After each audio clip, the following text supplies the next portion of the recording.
The ship came down like a falling star over the Nevada desert. It burned bright orange and red as it tore through the atmosphere. The sound was like thunder that would not stop. People in the nearby towns looked up at the sky and watched the trail of fire stretch across the blue morning. Inside the ship, Ambassador Velithrax held onto the walls with her silver claws. She was a dragon of the Celestial Empire, nearly 40 feet long from nose to tail. Her scales shone like polished metal. Her wings, which had once carried her above the cloud cities of her homeworld, were pressed tight against her body as the ship shook and screamed around her. Her 6 attendants were already dead. The explosion that had torn through the engine room had killed them instantly. Velithrax could smell their blood mixing with the burning metal. She wanted to roar her grief, but there was no time. The ground was coming up fast. She wrapped her long body around the central support beam and closed her eyes. She thought of her home. She thought of the endless skies where she had learned to fly as a young dragon. She thought of her mother, who had taught her that a dragon's worth was measured by how high she could soar. Then the ship hit the ground. The impact was beyond anything Velithrax had ever felt. Her body was thrown against metal and glass and fire. She felt bones break. She felt her wings twist in ways they were never meant to twist. She felt something in her back snap with a sound she would never forget. And then there was silence. Velithrax opened her eyes slowly. Smoke filled the wreckage around her. Sunlight came through the torn hull of the ship in bright beams. She tried to stand, but her back legs would not move. She tried again. Nothing. She looked down at her own body and saw that her legs lay flat and still behind her, like they belonged to someone else. She tried to move her wings. The left one responded with terrible pain. The right one did not respond at all. It hung at a wrong angle, clearly broken in many places. A sound came from her throat. It was not a roar. It was not a cry of pain. It was something smaller and more broken than that. It was the sound of a dragon who understood what had happened to her. She could not walk. She could not fly. In the Draconian Empire, this meant she was already dead. Velithrax lay in the wreckage and waited. She did not know if rescue would come. She did not know if she wanted it to come. Among her people, a dragon who could not fly was worthless. They were sent to the ground colonies, those sad places where the wingless lived in shame. No dragon of noble blood had ever survived such a fate. Most chose death instead. She had been an ambassador. She had spoken to emperors and presidents and beings of great power across the galaxy. She had negotiated treaties that saved millions of lives. She had been respected and feared and admired. Now she was nothing. The sun moved across the sky. Velithrax drifted in and out of consciousness. Her silver scales, once so bright, were now covered in dust and dried blood. She was so thirsty. But even if water was near, she could not move to reach it. When she heard the sound of vehicles approaching, she felt nothing. Let them come. Let them see what remained of Ambassador Velithrax. Let them take her body back to her people so that the proper death ceremonies could be performed. The humans arrived in their strange machines. Velithrax watched them through half-closed eyes as they spread out around the crash site. They wore uniforms of different colors. Some carried weapons. Others carried medical equipment. They moved with purpose and efficiency. One of them approached her slowly. He was a small creature by her standards, maybe 6 feet tall. He had dark skin and gray hair cut short. He walked with a strange mechanical sound, and when Velithrax looked at his legs, she saw that they were not made of flesh. They were made of metal and plastic, moving with quiet precision. He knelt beside her, and his metal knees clicked against the desert stone. Velithrax activated her translator device. Her voice came out weak and broken. "Please, I cannot walk or fly. Leave me. I am already dead to my people." The human looked at her for a long moment. His eyes were brown and calm. He did not seem afraid of her, even though she was a creature that could have swallowed him whole in her healthy days. "My name is Daniel Morrison," he said. "And lady, where I come from, we do not leave anyone behind." Velithrax stared at him. She did not understand. "You do not know what I am saying. I am broken. I am useless. My people will not want me back. I have no value anymore. Daniel Morrison sat down on a piece of wreckage near her head. He looked at her with those calm brown eyes. I lost both my legs in the Mars colonial conflict. Explosion took them right off. Doctors said I might never walk again. He tapped his metal leg with his hand. It made a hollow sound. Took me 2 years to learn how to use these. 2 years of pain and frustration and wanting to give up. But I am still here. Still walking. Still living. Valathrax did not know what to say. Among her people, such injuries would mean the end. There was no recovery. There was no second chance. There was only shame and exile and the quiet death that followed. Your ways are different, she said finally. Yes, Daniel agreed. They are. More humans were gathering now. Medical teams began to assess her injuries. Someone brought water and held it to her mouth. Someone else started cleaning the wounds on her side. They moved around her with care and attention, treating her like she mattered. It was strange. It was confusing. It was the first small light in the darkness that had swallowed her heart. Daniel Morrison stayed beside her as the sun set over the desert. He did not leave, even when other officials called for him.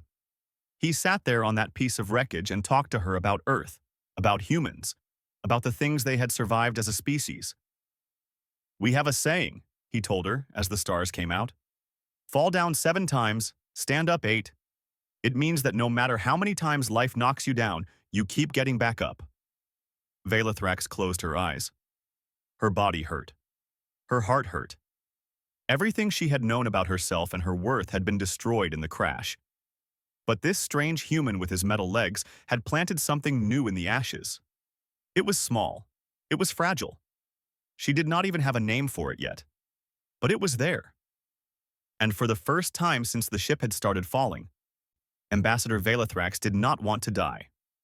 The message from the Galactic Council arrived 3 days after the crash. It was sent directly to the United Earth government through official channels. The words were polite and formal, but their meaning was clear. The Draconian Empire requested the immediate return of Ambassador Valathrax. They called it a humanitarian transfer. They said she would receive proper care and the traditional rights of her people. Everyone who understood Draconian culture knew what that really meant. They would kill her. Quietly and with ceremony, but they would kill her all the same. A dragon who could not fly was considered a burden and a shame. The kindest thing, in their view, was to end her suffering quickly. The president of United Earth called an emergency meeting. Diplomats and military leaders gathered in a large room in New York. They talked for hours about politics and treaties and the dangers of making the Draconian Empire angry. Humanity was still young among the stars. They had only been part of the galactic community for 50 years. The Draconian Empire had existed for 10,000 years. They had ships that could destroy planets. They had armies that stretched across 100 worlds. The smart thing to do was to hand Valathrax over and forget this had ever happened. Daniel Morrison was not a diplomat. He was not a politician. He was a retired army sergeant who worked as a civilian advisor because he understood trauma and recovery. He had no business speaking to the leaders of Earth, but he requested permission to address the assembly, and for some reason, they let him. He walked to the front of the room on his mechanical legs. The clicks and hums of his prosthetics were the only sound in the silence. Every eye watched him. I know I am not important, he began. I am just a soldier who lost his legs in a war most of you have forgotten. But I have something to say about Ambassador Valathrax. He pressed a button, and images appeared on the large screen behind him. They were pictures from human history. Soldiers in wheelchairs, athletes with prosthetic arms, scientists working from hospital beds, people who had been broken and rebuilt. This is who we are, Daniel said. This is what makes us human. We do not give up on each other. We do not measure a person's worth by what their body can or cannot do. We measure it by what their spirit refuses to surrender. He changed the images. Now the screen showed Valathrax in the medical facility where she was being treated. She lay on a specially built bed, her silver scales dull with pain and exhaustion. But her eyes were open. She was fighting to stay alive. The Draconian Empire says she is worthless because she cannot fly, Daniel continued. They want to kill her because that is their tradition.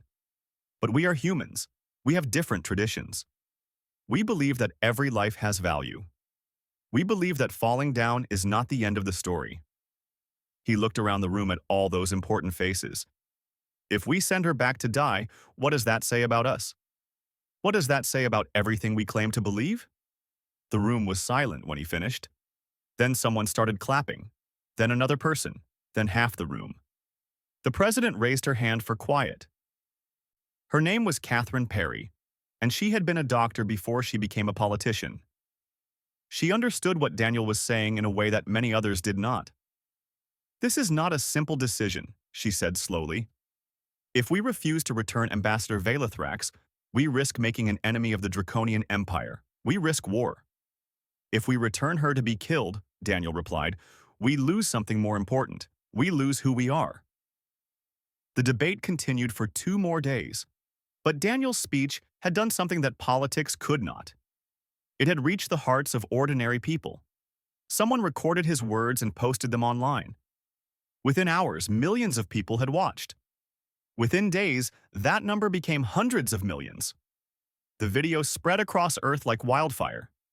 People shared it with comments about their own struggles, their own injuries, their own reasons to keep fighting. A petition started. It demanded that Valethrax be granted asylum on Earth. At first, a few thousand people signed, then a few 100,000. By the end of the week, 17 million humans had added their names. Medical teams from 12 countries volunteered to help with her recovery. Engineers from the best universities began working on mobility solutions for a creature of her size. Money poured in from ordinary citizens who wanted to contribute. The Draconian Empire watched all of this with confusion. They could not understand why these young aliens cared so much about a broken dragon. It made no sense according to their ancient traditions. They sent another message, this one more demanding. They called the situation an insult to their culture. They threatened consequences. President Perry stood before the cameras and gave her response. The United Earth government has decided to offer asylum to Ambassador Valethrax. She will remain on our planet for as long as she wishes. We respect the traditions of the Draconian Empire, but we cannot participate in the death of someone who wants to live. The galaxy had seen many powerful species. It had seen empires rise and fall. It had seen wars that lasted centuries, but it had never seen anything quite like humanity.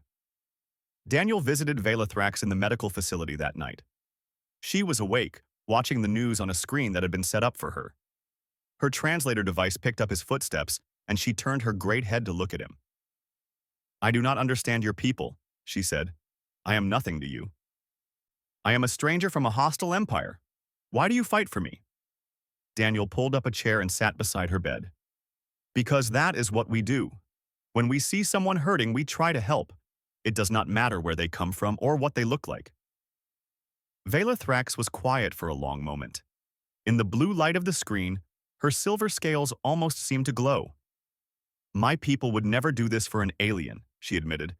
"They would never do this for one of their own who had been broken like me." "I know," Daniel said. "That is why we are different." She turned back to the screen, where humans were still posting messages of support. People from every country, every background, every walk of life. All of them saying the same thing. "You are not alone. You matter. Keep fighting." Something wet appeared at the corner of her amber eye. Dragons did not cry. Everyone knew that. But perhaps this dragon did. "Thank you," she whispered. Daniel reached out and placed his hand on her foreleg, the only comfort he could offer to a creature so much larger than himself. "We are just getting started," he said. "The hard part is still coming. Recovery is not easy. There will be days when you want to give up." Valethrax looked at him. "Will you be there? On those days?" Daniel smiled. "Every single one of them." Outside the window, the sun was rising over a new day. Somewhere out in space, the Draconian Empire was debating what to do about these stubborn little humans who refused to follow the rules. But inside that room, a dragon and a veteran sat together and watched the dawn. And neither of them was alone anymore. The rehabilitation center was built in 6 weeks. It had to be large enough to hold a dragon and strong enough to support her weight. Engineers worked day and night to create something that had never existed before. A place where a creature from another world could learn to move again. Velathrax watched them build it from her hospital bed. Humans swarmed around the construction site like ants, but they worked with a purpose and speed that amazed her. In the Draconian Empire, such a project would take years of planning and debate. These humans just started building. Dr. Lisa Grant was the leader of the medical team. She was a small woman with red hair and glasses that she was always pushing up her nose. She specialized in building artificial limbs and support systems. She had helped hundreds of humans walk again after injury, but she had never worked on a dragon before. "The spine damage is severe," she explained to Velathrax one morning. "We cannot repair it completely, but we can build a frame that will support your back and allow your legs to move with mechanical assistance." Velathrax looked at the designs on the screen. The frame looked strange and foreign. Nothing like the elegant lines of draconian technology. "It will be ugly," she said quietly. Dr. Grant smiled. "It will be functional. You can worry about pretty later." The work began. It took 8 months of designing, testing, adjusting, and redesigning. Velathrax had to be measured hundreds of times. She had to try prototypes that did not work. She had to endure pain and frustration and failure after failure.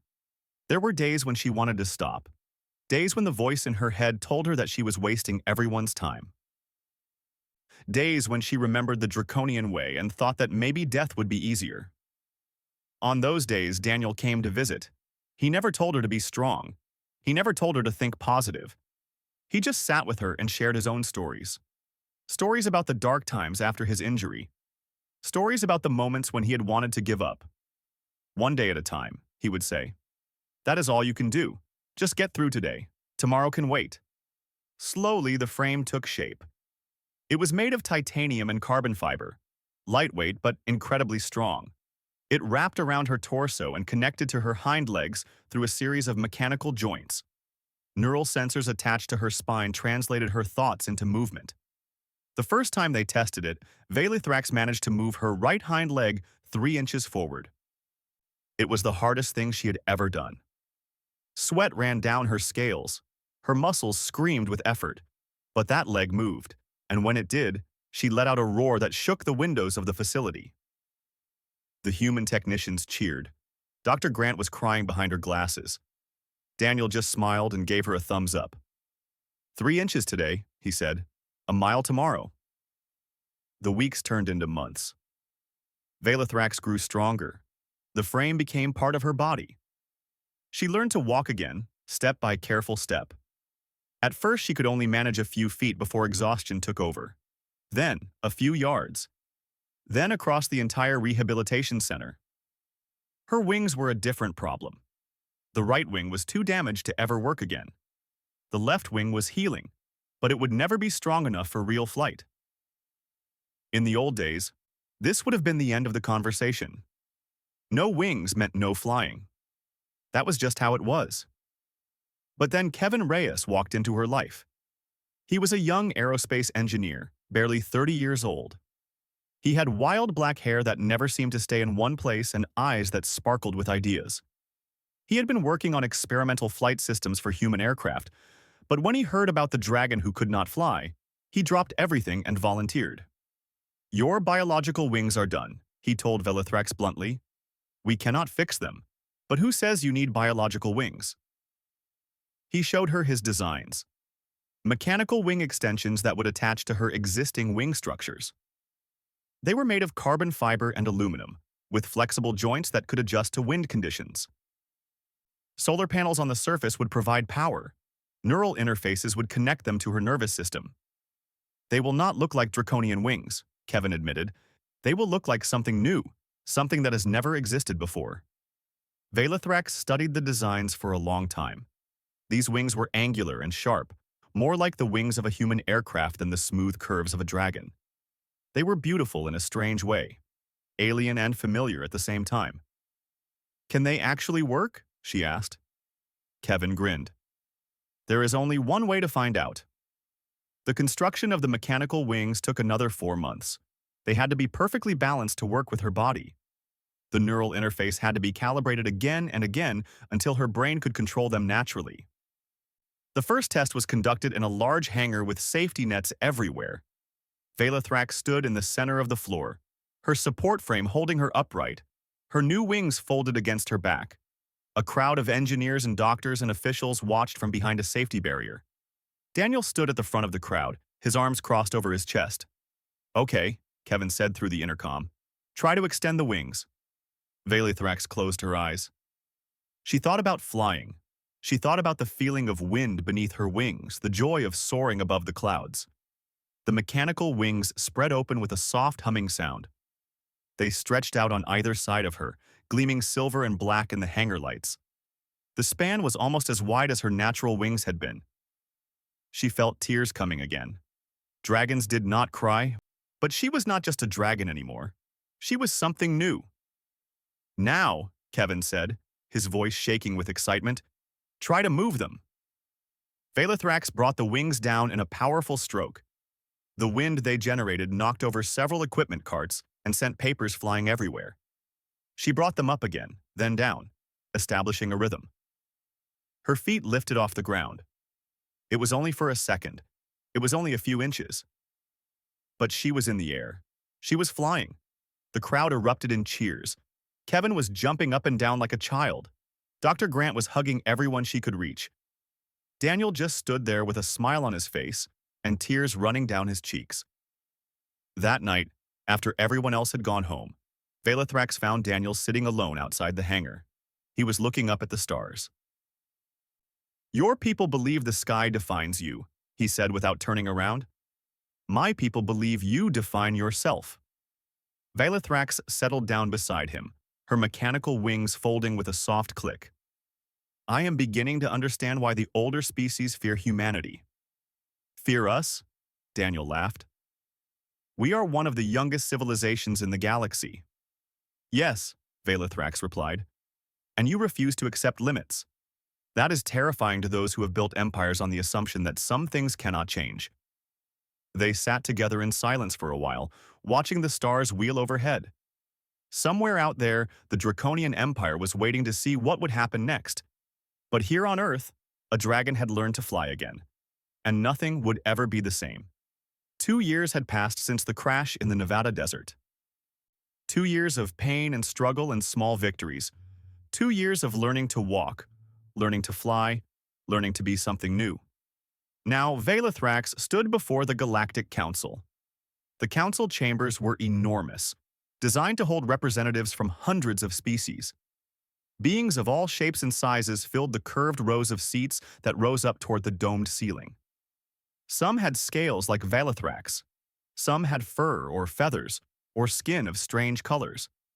Some were so different from any creature on Earth that humans had no words to describe them. At the center of the chamber, in the place of honor, sat the Draconian delegation. There were 12 of them, all dragons of noble blood. Their scales were polished to a brilliant shine. Their wings were folded perfectly behind their backs. They looked at Velathrax with expressions of cold disgust, and at the head of the delegation sat the High Empress herself. She was ancient, nearly 3,000 years old. Her scales had faded from gold to pale white over the centuries. But her eyes were still sharp, and her presence filled the chamber like a physical force. No one had expected her to come. The High Empress rarely left her palace on the homeworld, but Velathrax's survival had become too great a scandal to ignore. The Empress had traveled halfway across the galaxy to deal with this problem personally. Velathrax walked to the speaking platform on her own 4 legs.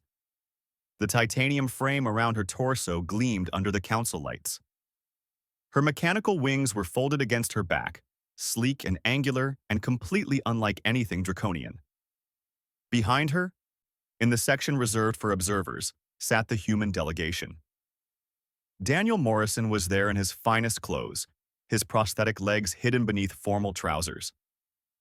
Kevin Reyes sat beside him, barely able to contain his nervous energy. Dr. Grant was there too, along with dozens of other humans who had worked on the project. The chamber fell silent as Velathrax reached the speaking platform. All eyes were on her. The High Empress spoke first. Her voice was ancient and cold, like wind blowing through a tomb. You were Ambassador Valethrax of the Celestial Empire. You served with honor for many years, but that dragon died when her wings were broken. The creature that stands before us now is something else. Valethrax lowered her head in a show of respect, but she did not kneel. She would never kneel again. High Empress, I am still Valethrax. My body has changed, but my mind is the same. My loyalty to my people remains. Your loyalty? The Empress's voice sharpened. You allowed these primitive creatures to violate your body with their machines. You rejected the natural order. You brought shame upon your bloodline and your empire. Murmurs rippled through the chamber. The other draconian delegates looked at Valethrax with open hatred. I chose to live, Valethrax said simply. Is that a crime? Among our people, yes. The Empress rose from her seat, spreading her wings to their full extent. They were still magnificent, even faded with age. A dragon who cannot fly is not a dragon. This has been our way for 10,000 years. You knew this when you accepted your position. You knew the consequences of failure. I did not fail. I survived. You survived as an abomination. The Empress's words cut through the air like knives. Look at you, metal in your flesh, machines where your wings should be. You are not draconian. You are a machine wearing scales. The chamber was completely silent now. Every being in attendance was watching this confrontation with intense interest. The younger species, those who had joined the galactic community more recently, seemed particularly focused. Valethrax took a deep breath. This was the moment she had been preparing for. The moment when she would either win or lose everything. High Empress, she began. I respect your traditions. I honor the ways of our ancestors. But I have learned something during my time among the humans. Something that I believe could benefit all of us. She paused, gathering her courage. For 10,000 years we have measured worth by the sky. Those who can fly are valuable. Those who cannot are worthless. We exile the broken and the damaged. We send them to the ground colonies to live in shame. Several of the draconian delegates shifted uncomfortably. The ground colonies were not something that was usually discussed in public. But I have been to those colonies, Valethrax continued. I have seen the dragons who live there. They are not worthless. They are artists and thinkers and builders. They have created beautiful things despite their limitations. They have value, just as I have value. The Empress's eyes narrowed. You speak of weakness as if it is strength. I speak of truth as if it is truth. The tension in the chamber was thick enough to cut. Valethrax could feel the weight of thousands of eyes upon her. The humans taught me something, she said. They taught me that falling is not the same as failing. They taught me that worth is not measured by what the body can do, but by what the spirit refuses to surrender. She spread her mechanical wings. They hummed with power as they extended to their full span. Gasps and whispers filled the chamber. The technology was unlike anything the galaxy had seen before. I may not fly as our ancestors did, but I fly nonetheless, and I will never stop. The Empress stared at her for a long moment. Then she spoke, and her voice was like ice. Then you are no longer draconian. We declare you dead in all legal records. Your family name is erased. You have no clan, no home, no people. She turned to address the entire council. Let it be known that the being who was once Ambassador Valethrax is now an outcast and an enemy of the Celestial Empire. Any dragon who aids her will share her fate. The draconian delegation rose as one and began to leave the chamber. It was the ultimate insult, walking out before the session was finished. But they did not get far, because someone in the audience started to clap. It was a young Tellurian, a being that looked something like a walking tree with glowing eyes. Then a Mendari joined in, their tentacles slapping together to create a drumming sound. Then a group of Velthari, small creatures with iridescent feathers. Within moments, half the chamber was applauding. The younger species, the ones who had also been dismissed and looked down upon by the older empires, were cheering for Valethrax. And the humans, of course, cheered the loudest. Daniel Morrison was on his feet, clapping so hard his hands hurt. Kevin Reyes was whooping with joy. Dr. Grant was crying again. The Draconian delegation stopped at the exit, shocked by the display. They had expected silence and shame. They had not expected this. The High Empress turned back to look at Velithrax. For just a moment, something flickered in her ancient eyes. It might have been anger. It might have been fear. Then she was gone, and her delegation followed. Velithrax stood alone on the speaking platform, surrounded by the sound of applause. She had lost her empire, her family, her name. By Draconian standards, she had nothing left. But as she looked out at the cheering crowd, as she saw the hope in the eyes of young species who had also been told they were not good enough, she understood something important. She was not alone. And maybe, just maybe, she had started something that could change the galaxy forever. The first message arrived 3 weeks after the council meeting. It came through unofficial channels, encrypted so heavily that even the best Draconian intelligence officers could not trace it. It was from a dragon in the ground colonies. His name was Korath, and he had been born without wings. In Draconian society, this meant he had never truly existed. He had no rights, no status, no future. He lived in a small dwelling in the shadow of mountains where the winged dragons never flew. But he had watched the broadcast of Velithrax's speech. He had seen her mechanical wings spread wide. He had heard her say that worth was not measured by what the body could do. And for the first time in his long and difficult life, he had felt hope. His message was simple. Please help us. More messages followed. Dragons from all 7 ground colonies scattered across the empire. Dragons who had been injured in accidents. Dragons who had been born with deformities. Dragons who had grown old and weak.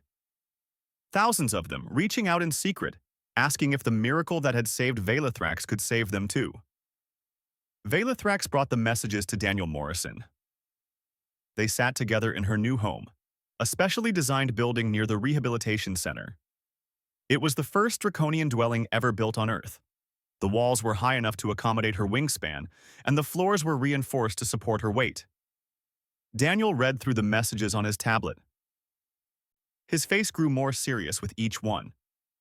There are so many of them, he said quietly. My people do not speak of the ground colonies, Velithrax replied. They pretend they do not exist, but millions of dragons live there in shame and poverty. They have been forgotten. Not anymore. Daniel looked up at her with determination in his eyes. We need to help them. Within 6 months, the Adaptive Integration Initiative was born. It was a joint project between humans and the growing community of species who had been inspired by Velithrax's story. Engineers from Earth worked alongside technicians from a dozen worlds. Medical experts shared knowledge across species boundaries. Scientists from different civilizations collaborated on projects that would have been impossible alone. Daniel Morrison was appointed as Earth's special envoy for adaptive integration. It was a fancy title for a simple job. He traveled the galaxy, meeting with beings who had been told they were worthless, showing them that another way was possible. Velithrax worked alongside him. She became the face of the movement, a living example of what could be achieved. She visited the ground colonies in secret, bringing hope and technology to dragons who had never known either. The Draconian Empire tried to stop them. They sent warships to blockade the colonies. They threatened any species that participated in the initiative. They called it an attack on their culture, an act of war. But it was too late. The idea had spread too far. Too many beings across the galaxy had seen the broadcast and heard the message. Worth is not measured by what the body can do. Falling is not the same as failing. Young dragons in the ground colonies began to build their own mobility systems based on the designs that Velithrax shared freely. At first they were crude and simple, nothing like the sophisticated technology she wore. But they worked. Dragons who had never walked began to walk. Dragons who had never flown began to dream of the sky. The celestial empire was shaking. For the first time in 10,000 years, the foundation of their society was being questioned. 5 years passed. The Adaptive Integration Initiative had grown into a galaxy-wide organization. They had helped over 30,000 beings across 15 worlds. They had developed new technologies that even the oldest species found impressive. They had proven that the young humans, with their strange belief in second chances, might be onto something. On the 10th anniversary of the crash, Velithrax returned to the Nevada desert. It was a clear morning, the sky bright blue and endless. The wreckage of her ship had been removed long ago, but she could still feel the echoes of that terrible day. Daniel Morrison was waiting for her on the sand. He looked older now, his hair completely gray, lines around his eyes that had not been there before. But he still walked on his prosthetic legs with the same steady determination. "Ready?" he asked. Velithrax smiled. "I have been waiting for this." She spread her mechanical wings and launched herself into the air. The desert fell away beneath her as she climbed higher and higher. The wind rushed past her scales, cold and clean and perfect. She had dreamed of this moment so many times, flying above the place where she had nearly died, proving to herself and to the universe that the crash had not been the end of her story. She flew in great circles above the desert, tracing patterns against the sky. Daniel watched from below, shielding his eyes from the sun with one hand. When she finally landed beside him, her mechanical wings folding with that familiar soft click, she was crying again. "Thank you," she said, "for not leaving me." Daniel smiled. "I told you. Where we come from, we do not leave anyone behind." They stood together in the silence of the desert, two broken creatures who had rebuilt themselves and each other. Around them, the sand stretched toward the horizon in every direction. Above them, the stars were hidden by daylight, but they were still there. Waiting. A message arrived on Daniel's communication device. He glanced at it and laughed. "What is it?" Velithrax asked. "The Draconian High Council has requested a meeting. Apparently, some of the younger nobles have been asking questions about the ground colonies. They want to discuss possible reforms." Velithrax felt something shift in her chest. It was not happiness exactly. It was something bigger than that. It was the feeling of a world beginning to change. "Do you think they are serious?" "I think we made them think," Daniel replied. "That is always the first step." They began to walk back toward the facility where the celebration was being held. Velithrax moved easily on her support frame, her steps matched to Daniel's mechanical stride. They were an odd pair. A dragon and a human, both broken, both rebuilt, both stronger than they had ever been. "What happens now?" Velithrax asked. Daniel looked up at her with those calm brown eyes that had never once looked away from her suffering. "Now we keep going. One step at a time, one being at a time, until nobody in this galaxy believes that broken means worthless." Velithrax nodded. It would take years. It would take generations. But she had seen what humanity could do when they refused to give up. She had seen miracles born from stubbornness and compassion.